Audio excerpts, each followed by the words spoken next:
Kombes Hengki Haryadi ya. Kombes Hengki Haryadi ya. Gua ingat aku sama dia pribadi ya. Izin, kemarin kan sempat ramai di media sosial ya Pak, yang di-upload Bang Jack soal Hercules gitu Pak, yang menantang Pak Dir sampai akhirnya dia minta maaf. Izin tanggapannya Pak Dir. Terima kasih. Oke. Bisa pelan-pelan jelaskannya rekan-rekan sekalian ya. Video Rosario de Marshall alias Hercules mengancam Dirkrimum Polda Metro Jaya, Kombes Hengki Haryadi viral di media sosial. Namun belakangan Hercules meminta maaf atas ucapannya tersebut. Dia kembali menegaskan permintaan maafnya kepada Hengki Haryadi. Selain itu, Hercules meminta maaf kepada Kapolri Jenderal Listio Sigit Prabowo dan Kapolda Metro Jaya Irjen Karyoto. Hengki Haryadi angkat bicara soal video viral Hercules tersebut. Hengki Haryadi memaafkan Hercules. Izin, kemarin kan sempat ramai di media sosial ya Pak, yang di-upload Bang Jack soal Hercules gitu Pak, yang menantang Pak Dir sampai akhirnya dia minta maaf. Izin tanggapannya Pak Dir. Terima kasih. Oke. Bisa pelan-pelan jelaskannya rekan-rekan sekalian ya. Yang pertama rekan-rekan sekalian, setelah viral tiba-tiba Hercules minta maaf ya. Sebagai insan beragama, kalau orang minta maaf ya kita maafkan ya. Tapi kalau buat salah ya nggak ada alasan kan, seperti itu. Jadi begini, kita harus jelaskan ini masalah premanisme ini. Dasarnya kita melakukan penindakan terhadap premanisme itu yang pertama adalah keresahan masyarakat.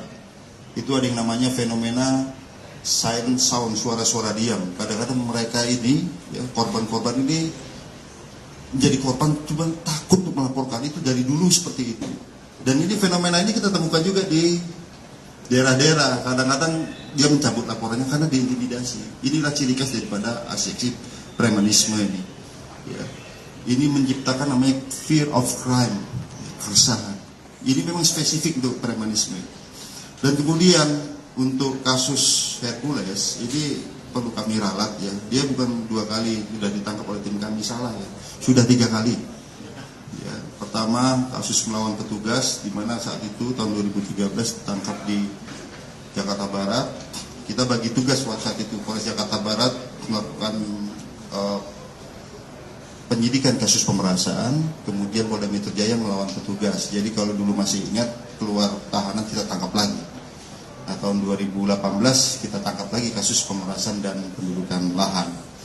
Nah, selanjutnya rekan-rekan sekalian, ya, tentunya ini tidak boleh terjadi ya, terhadap ancaman-ancaman perlawanan terhadap petugas, karena pada dasarnya tidak pernah ada tendensi pribadi dalam mengungkap kasus premanisme, tidak ada.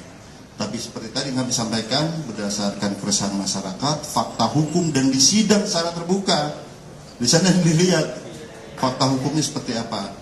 Nah, kemudian ini jangan sampai menimbulkan giroh ya, wah ngancam-ngancam, jadi menimbulkan semangat buat yang lain. Ya. Ingat, petugas yang melakukan tugas itu pertama mendapatkan pelindungan. Mulai dari pasal 49 sampai 51 di sana ya, notwear apabila melakukan dalam rangka tugas jabatan tidak dapat dipidana, dan apabila dia melawan petugas ya, ini ada ancaman pidananya juga, dan ini cukup berat loh. Jadi jangan sampai menjadi giroh nih, semangat tuh jangan polisi apalagi menangkap, tidak. Semakin melawan semakin kita tabrak gitu, nggak ada cerita. Intinya negara tidak boleh kalah dengan aksi premanisme. Tidak boleh ada kelompok tertentu apapun itu yang bergerak di atas hukum. Apabila yang mereka menghambat atau melawan petugas dalam melaksanakan tugasnya, semakin melawan semakin kita tabrak, itu tidak ada cerita. Tidak boleh aparat takut terhadap ancaman-ancaman. Nah sekarang kalau misalnya polisinya takut, gimana mereka ngancam masyarakat? Ya selama ini ada namanya fenomena silent sound itu. Benar, ini terjadi di lapangan. Kadang-kadang sudah lapor, dicabut laporannya, takut. Ini tidak boleh terjadi. Tidak boleh terjadi ada namanya fear of crime, keresahan masyarakat dan sebagainya.